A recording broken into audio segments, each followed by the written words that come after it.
lost my voice the other day doing Rubik's, but that's not a problem. So I want to give a much deeper story and some things I've learned at Surrey so far. And the other day, last week actually, I had a first year come up to me, and it was the first time I ever had somebody who said, "Oh, I've seen what you've done, and you've inspired me." But what he told me next was actually what I really admired, and it was that he saw what I did, and he admired me, and he said, "Okay, I'm going to do something too."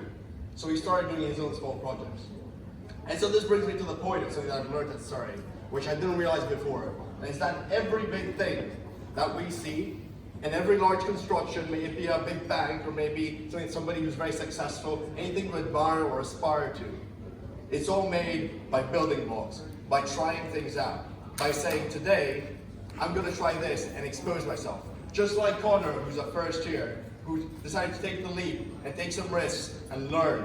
Because the things that you see every day in successful people are not their failures, but the things they've actually achieved. So I beg all of you, and some of you are already doing it, to please, please, please, try things that you've never tried.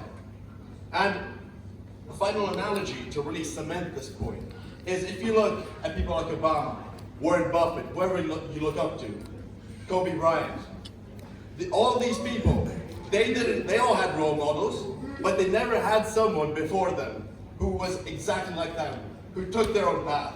So have faith in yourself, have faith that you can do what you can do, and believe in yourself that you will fail and then you will succeed. So that's what I want to say that I've learned at Surrey so far. So I hope that all of you do the same.